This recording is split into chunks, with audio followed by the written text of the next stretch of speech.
Here's my long-term review on the Yamaha FJR1300, starting right now on MotoTravelUSA.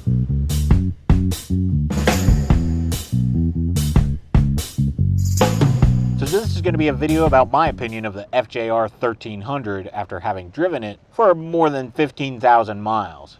You can check out the specs in the earlier video I did or online at Yamaha's website. This video will primarily concentrate on my opinion and what I like and dislike about the bike. Now, a little background about me. I've enjoyed riding sport bikes and touring everywhere and anywhere I can. I've owned every type of bike, but more sport bikes than anything else. Before I purchased this bike, I had a ZX14 that I was touring on and enjoyed that, but it was missing some of the options that I really wanted for touring, so I got this. Having owned a few Kawasaki's, I was originally heavily leaning towards a Kawasaki Concourse, which is based off the ZX14. But the main thing that swung my opinion in favor of the Yamaha FJR1300 is the access to maintenance items. I can work on pretty much any Kawi, but the Concourse has so much fairing to take off, adding time to maintenance or cost if you bring it to the dealer. With the Yamaha, all the main consumables are easily accessed, the air filter and especially the spark plugs. Don't get me wrong, I'm not knocking the Concourse. I would totally buy one. I love Kawasaki's, they're built great, but for maintenance, since I like to do my own, that adds a lot of time, all that fairing and trying to get access to certain things. In addition to the ease of access for maintenance, the cruise control really helped tip the Yamaha in my favor too. That's an awesome feature. Took me a little while to get used to it, but once I did, I'm not looking back.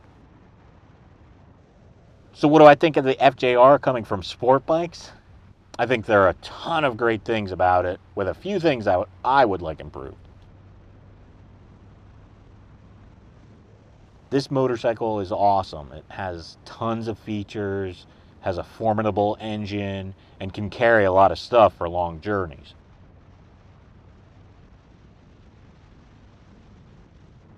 While the riding position isn't super sport, it isn't adventure either and lies somewhere in between with a slight lean like a sport bike. I find it comfortable and I like the riding position. I've not added bar risers or changed the position of the handlebars, and at 5'11", the position suits me great. After a long day, I don't feel back pain or uncomfortable. The controls are all in logical and standard positioning for a motorcycle, which is a good thing, and they are built well.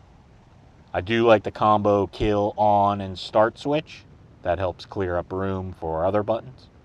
The instrument cluster is modern and well laid out. I like it, but it could be more legible in the sun. The speed display is large, the gas gauge is clear, and the customizable info screen on the right is awesome. The seat is pretty basic, but it's workable.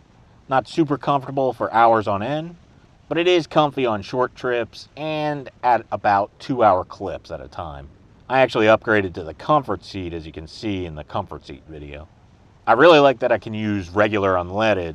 Most of my recent bikes I had to use premium. I also like how the side cases flow with the bike and how much I can store on it when I'm taking a trip. As far as the ride, it's great. The bike does handle well for something this heavy, and not much vibration is felt through the bike while riding down the highway for long stretches. One of the things I'd really like them to modify in the next iteration is have the weight down lower. The bike is slightly top heavy and takes some time to get used to.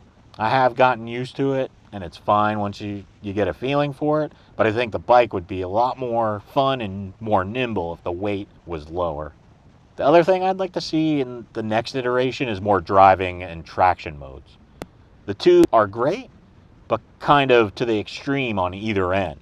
The S mode gives me full power and I'm able to take full advantage of the engine, while the T mode tames the acceleration for when I'm driving in the rain or on questionable roads. Other bikes have had multiple modes and traction modes. If they could add a middle ground mode that acceleration is still exciting, but the traction control is more aggressive, that would be great. The side cases and removable bags they provide are quality and hold lots of stuff for trips. The mechanism to remove the side cases is easy to use, and there's even a little room under the seat to hold emergency gear, more than most bikes that I've had. The engine and its power are amazing.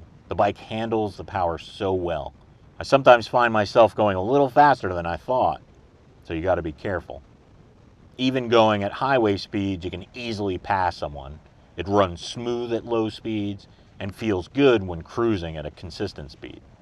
I've had this bike up to speeds I don't want to mention, and I still had room to spare. Overall, I really love this bike. I'd buy one again in a heartbeat. Make those few modifications that I said, and add TPMS sensors, and I won't even consider other bikes. I'd give it 4.5 stars out of 5. If you're looking for a touring machine that can handle the twisties, has power to spare, holds a ton of stuff, is comfortable on long journeys, and cuts down on maintenance time, then you owe it to yourself to check out the FJR1300, an awesome touring machine that has taken me all over America and to Canada. If you have any questions about the FJR1300, ask them in the comments below. If you like the video, give it a thumbs up, and subscribe so you don't miss any of the awesome content we have coming out. Thanks for watching Moto Travel USA. Now let's go explore.